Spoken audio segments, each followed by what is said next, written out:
మళ్లీ రేషన్ కష్టాలు మొదలయ్యాయి. సంస్కరణల పేరుతో షాపు నుండే రేషన్ అంటూ కూటమి ప్రభుత్వం పాత పద్ధతికి పాతరేసింది.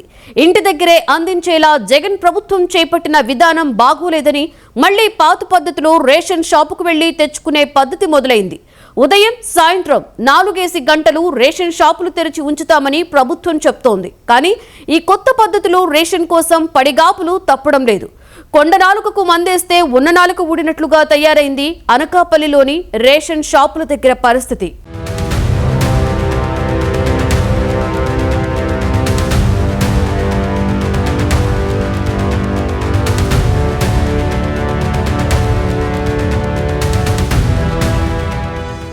ఆంధ్రప్రదేశ్లో 29,000 చౌక దుకాణాలున్నాయి. వైసీపీ ప్రభుత్వం సంచార వాహనాలతో ఇంటింటికి రేషన్ పంపే పద్ధతి మొదలుపెట్టింది. ప్రజల పని వృధా కాకుండా చూడటం, వాహనదారులకు స్వయం ఉపాధి అందుకు కారణంగా చూపింది. 9,260 మొబైల్ వాహనాల కోసం 1,860 కోట్లు ఖర్చు పెట్టింది.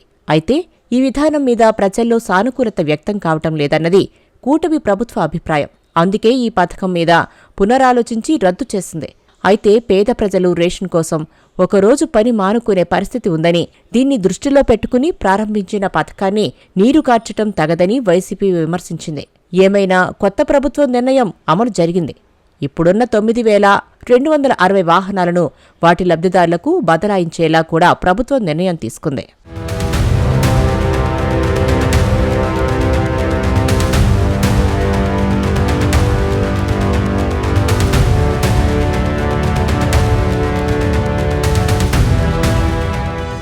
మొత్తానికి జూన్ 1న కొత్త విధానం అమల్లోకి వచ్చింది. కార్డుదారులు పొలోమంటూ రేషన్ షాపులకు వెళితే అక్కడ రకరకాల సమస్యలు ఎదురవుతూ గంటల తరబడి ఎదురుచూడాల్సి వస్తోంది. రేషన్ షాపుల దగ్గర మహిళల అగచాట్లు మొదలయ్యాయి.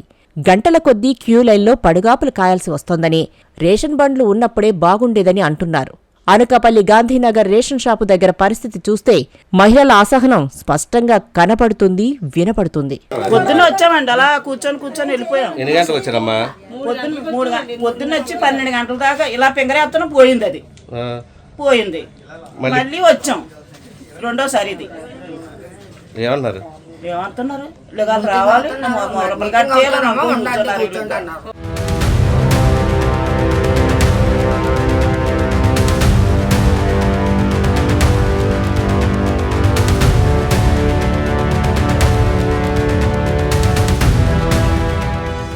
ఉదయం నుంచి రేషన్ షాపుల దగ్గరే పడుగాపులు పడ్డ వాళ్లకు సర్వర్ పనిచేయడం లేదని చెప్పి మళ్లీ సాయంత్రం రప్పించారు. సాయంత్రం వచ్చి 3:30 గంటలకు పైగా వేచి ఉన్నా అదే పరిస్థితి. అందుకే వాళ్లు రేషన్ బండ్లు ఉన్నప్పుడే బాగుండేదంటూ మార్చిన పద్ధతి మీద అసంతృప్తి వ్యక్తం చేస్తున్నారు.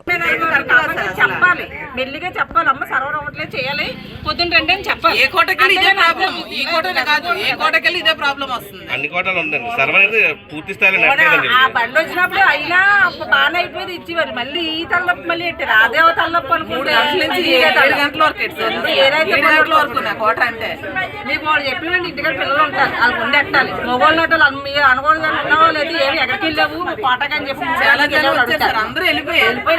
మేము ఉన్నాం 4-5 ఉన్నాం అంతే. మేమే ఉన్నాం కాబట్టి అక్కడ కోట సర్వర్ పనిచేయలేదు. అక్కడి నుంచి ఇక్కడికి వచ్చి ఇక్కడ మేము అయిపోయాం. 3 గంటలకండి. ఇప్పుడు 7:30 7 అయినట్టు.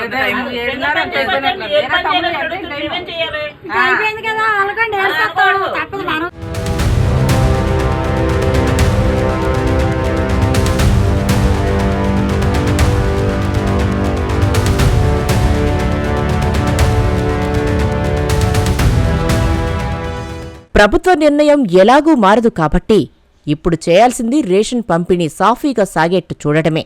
అప్పుడే అసహనం, అసంతృప్తి చల్లబడతాయి.